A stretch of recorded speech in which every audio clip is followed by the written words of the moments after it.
The air is on fire.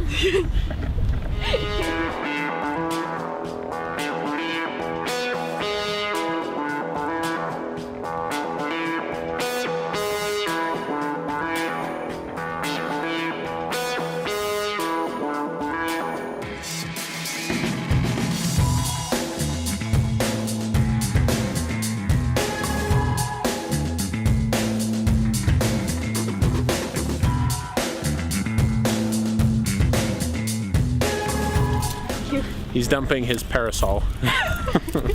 Where's my umbrella? Oh, it wasn't there. Where's my parasol? Oh, it wasn't there when I took your umbrella. Yeah. Do you want to give people a rundown of how today's gone, of like all the trouble we had at Walmart and such? So we headed out the door and I forgot my guest pass. So we had to go back for that. Then we went to Walmart to pick up some water. And what happened? Yeah. The machine got jammed and they had to call someone from the other side of the store who was the only person working at the time. At which point, somehow when the machine, they opened it up, which was super cool by the way. The inside of the machines are really cool. Point is, when they opened it up, somehow the $5 bill had turned sideways, and I think the worst part is we stood there for a whole 5 minutes for like $2 and some change. Yep, so that's been going on. But we're here now at Yelm UFO Fest on Sunday, the last day, and we're just gonna go do some stuff.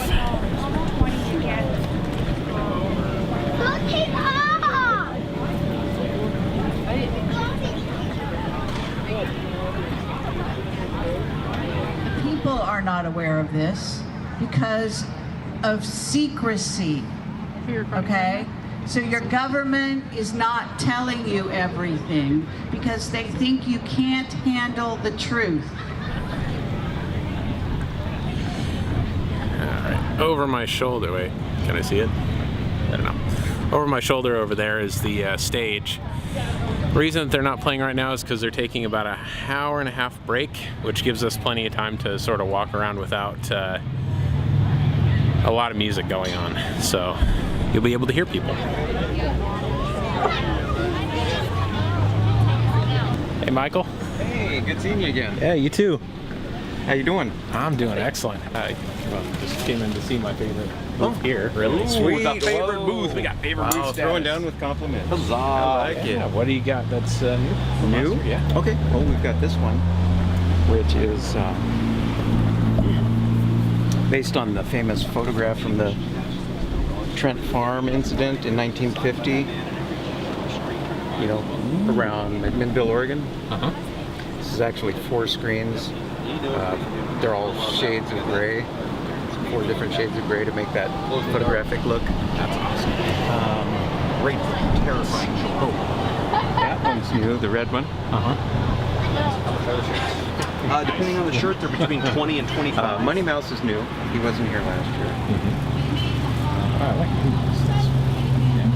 Thank you. And then we've got, I've had so many requests for like youth shirts that I came up with this one. Yeah, see these. That's cool. Oh, that's cool. This must have been an extra. Future Saucer Pilot. Yeah, I figured, you know, because a lot of people wanted, they really like this design and they really like the tie-dye, but I didn't have anything that was specific for youth. And then our Text Out Loud series is all new. It's a pretty popular one. A mother of a 10-year-old kind of got a little upset with us Friday night. The boy liked the color and the mom didn't like the message, so. But she wasn't really mad. Yeah. So I think that's probably, well, we've got embroidery now. Yeah. We have this one, and that's glow-in-the-dark thread. Sweet. And it's available in several different types of hats. This is a flex fit, so small, medium, they come in large and XL. Thank you, sir. Yep. And then we also have it in various good one, all right? You colors of thread. And we've got this one, and that glows in the dark. And then my embroidery person messed around with different colors, and then she did matching the mesh. I thought it looked really cool. And the alien, so it matches the the mesh. Really like that. She did that with all the colors pretty much. It's got one back here where it's our ninja alien. He's dark gray on black. That's cool. Got some mugs, sublimated mugs. Got the Adamski saucer. Clank. And then we've got embroidered beanies with different colors, and that glows in the dark. This is one I've had for years. This is my last one of that. That glows in the dark. Yep. I still love my glow in the dark, you know. Oh, everybody loves to glow in the dark. Awesome. Alright, so give us the information for online, where they can find you. Facebook at the Art Horse page, the Bone Mill page, and then the Etsy store. I'll put that information in the description of the video. Awesome, so people thank can, you. Yeah, find it. This is new. This wasn't here last year. Oh yeah, the new. Wyatt Earp, book number 3. Sweet. Have you read the other 2? Yes, Did you like them? I did. That's the author right there. Hello, I'm the author. I'm Dan. Good to meet you. How are you? Very good. Yeah, we're very excited about the third one. This actually takes the action back to Mars itself. So you've got Wyatt has been asked by Theodore Roosevelt, who of course he's still suffering a little from the malaria he picked up when he was on Venus. So he's not really ready to do the action, but something has happened on Mars. There's been a diplomat from Jupiter who's been murdered. And I mean, this could lead to a war between Jupiter and Mars. And if that does, I mean, that would be a great world's war. So hopefully his friend Wyatt Earp can get out there, can find out what really happened, and prevent something horrible from happening. Nice. So yeah, we're really looking forward to that. That's a lot of fun. A lot of fun. And we'll have book 4 out by hopefully September. Yes. And if not, very soon after. It's on the way. All right. Awesome. And I tell you the title of book 4, but it's a spoiler. So. Okay. Sweet. Well, it's great to see you guys again. Likewise, yeah. And okay, so how much are the hats and the book? There. The hats are 20 if you get the build hats. The beanies are 15. The books on their own are 6 apiece. Okay. I'll have to come back with some cash. Come find us. We'll be here. All right. Great to see you again. Good to meet you. Good to meet you. See you again. Awesome. Hopefully I'll be back later. I'm gonna tell my sister about this because she has a 2-year-old. So Awesome. Yeah. Excellent. All right. Thanks, guys. Stay cool. Yeah, we're trying for that. Yeah. Awesome. Okay, I'm gonna head back to the car for a minute and get some water because it is like 90 some odd degrees out here. Okay, stopped by the car, got some water, cooled off in the AC for a minute. I'm gonna go buy that book from Michael and find out about some beer. The author on site. There we go.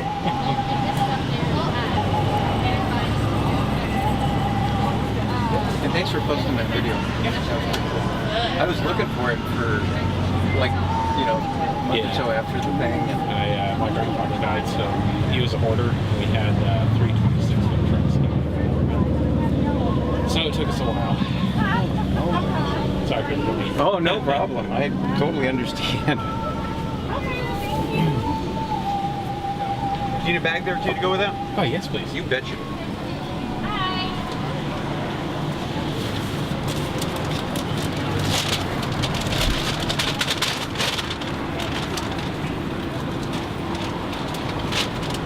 I see you, Jacob. I see you. He's back, I think. We got the book, and they signed it. Both the author and the artist. Wonder when the aliens are going to be here.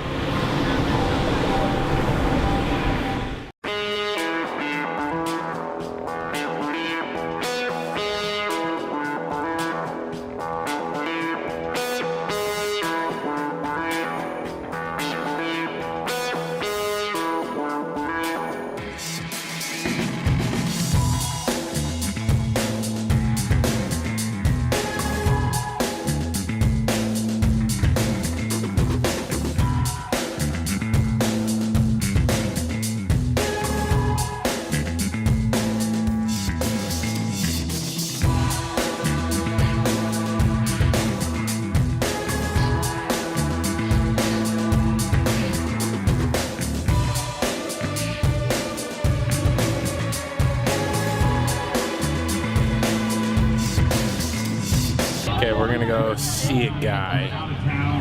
We're gonna go see a guy about a starship. Let's wander. James? How are you? Not bad. Hello. You're taking pictures. I'm taking video, actually. Oh, wow. That's even better. Yeah. Mind if I get an interview? No, you can even ask questions. Awesome. So, what do you got? Well, basically, it's a series that I wrote, started about 26 years ago. This is the first 4 books in the series. The 5th book will be out in January. And it's a story of an invasion of creatures that are part human and part something else, taking over the human race, and it's a family that has battled these creatures for 30 years. And in book 4, it's their daughter, who lives in Spokane, that discovers that maybe she has more than human powers. And so it's kind of a fun adventure book. It starts in West Africa 30 years ago with an American couple caught up in an overthrow of a country that's being ruled by a demon. That So sounds it's kind of a fun one. And so it's fun to write something like that. Yeah. Develop the characters and everything else. So, I see you got a starship orbiting Africa 10,000 years ago? Well, that's part of the interest of this. A lot of the stories, I lived in West Africa for 11 months as the only white man in a military camp on the border between Guinea and Liberia. Oh, really? And I was about 28 years old. Well, at that time, you'd sit and listen to the stories that come out of Africa, you know, the mystique and the creatures in the bush and everything else. And one of the stories surrounded a mountain, a tabletop mountain called the Mountain of Darkness next to a village.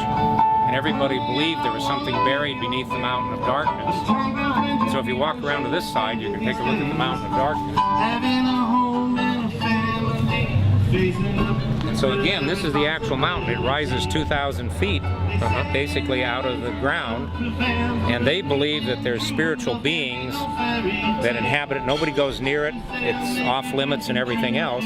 Well, amazing, it's very similar to other places on Earth. Pyramids, the Tor in Glastonbury, England. And so is there a relationship between them? And so the idea I came up with is buried under this mountain is a starship that crashed on Earth 10,000 years ago. And that's where a Soul Survival started the series book.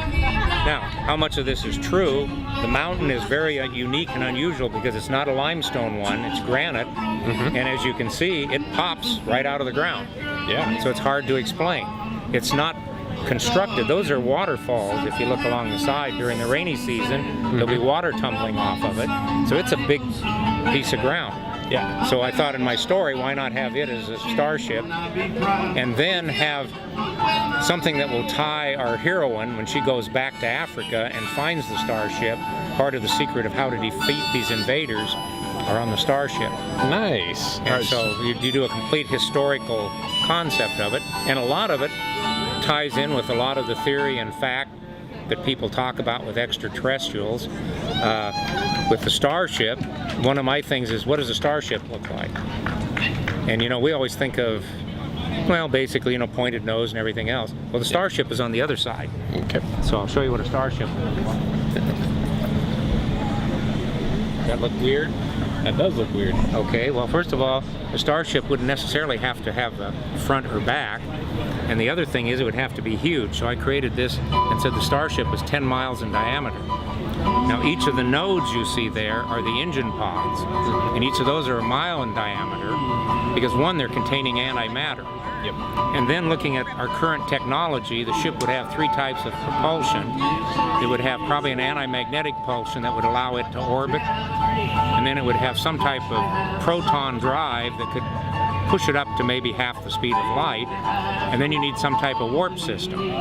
The warp system fires 4 beams to the center of the donut hole, and when those converge, that actually tears your space-time and allows them to travel at warp speeds. But even at that, say you could do 50 times the speed of sound, you could never leave the solar system. I mean, you'd be trapped. So how do they travel through the universe? They travel with wormholes, and they map the wormholes like we do GPS, and so you can enter a specific spot and you're someplace else in the universe, and you've mapped this whole thing. So the ship 250,000 years ago impregnated the apes on Earth with DNA to gradually move us to where we are now, and then monitor us. And 10,000 years ago, they were on a routine trip monitoring us. When a catastrophic event occurred, one of these pods blew. And so they were in orbit 300 miles above Earth, and if they were there right now, we'd be able to see it. And sadly enough, it was in fixed orbit above Africa, and these metal objects are found in Africa. Nobody knows where they came from or why they made them. And some of them are small, some of them are as big as 25 pounds. They're all bronze.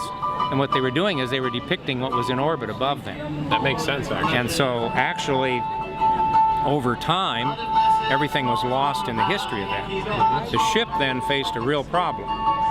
Okay, we're in orbit, and according to their computers, at the rate we were progressing, within 10,000 years, we would be reaching toward the stars, and we would decide that wasn't a moon. And they had a prime directive not to intervene, so they had to do something with the ship. And so what they did is they hid the ship by actually moving the ship down to the Earth using their anti-magnetic drive, and as they entered the Atlantic Ocean, they took over 2 or 3 years to go into the ocean, so you wouldn't displace millions of gallons of water. When they hit the surface, they continued with their shields, punching in through the core of the Earth till they got in the magma, turned sideways, and they could actually move the ship through the magma. Once they were under the continent of Africa, they pushed back up, so just one of those pods punched up through the surface where the mountain of darkness is. Then sadly, the crew of 5,000, which had extended life expectancy maybe 400 or 500 years, but they didn't travel like suspended or anything. So what happens is, this is like the 10th generation that's been on this ship.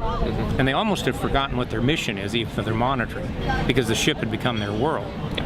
But eventually it doesn't take someone, if you're human, too smart to realize you're here forever. And some of them rebelled and went on the surface, removed their biohazard suits, said we can live happily here, let's take over Earth.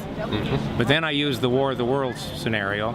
There's a virus there, they catch the virus, they cannot save, so the whole crew dies, down to one last man, and he spreads the ashes in a giant atrium that is like their world in the center of the ship.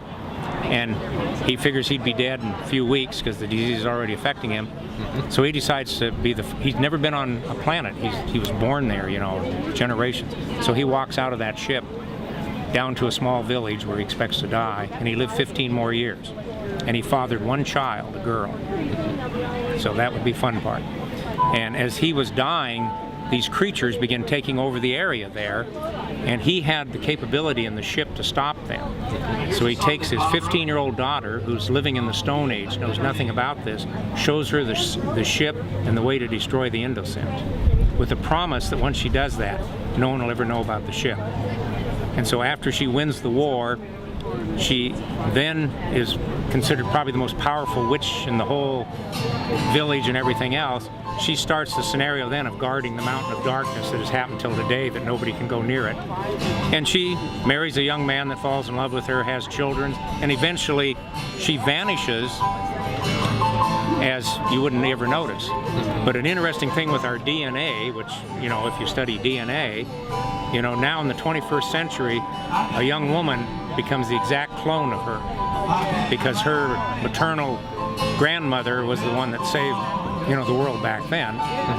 And also at this time, these creatures are back and more bent on taking over the Earth, and they're infiltrating key government.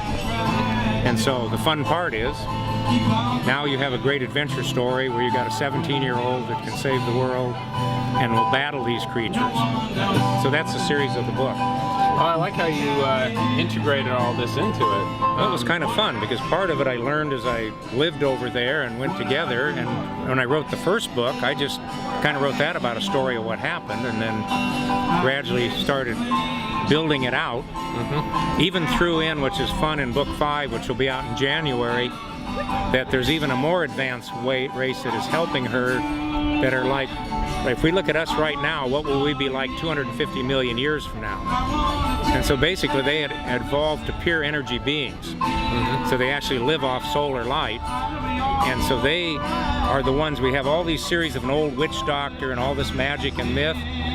They're pulling the strings on that. It isn't really magic and myth. Some of the things we think is magic is being done by these beings.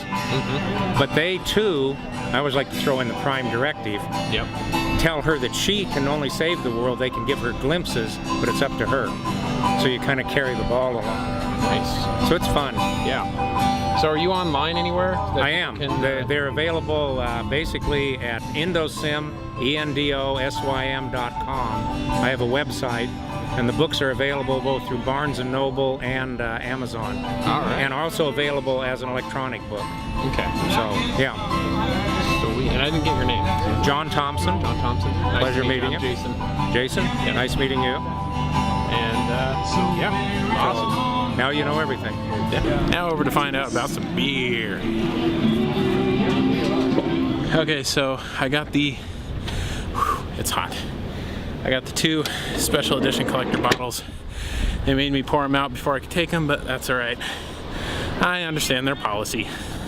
Are you leaving? Yes, I am. Okay, cool. All right. We are out of here. Let's go get some Coke or something. Yes. Dying slowly. Here, you can have that back.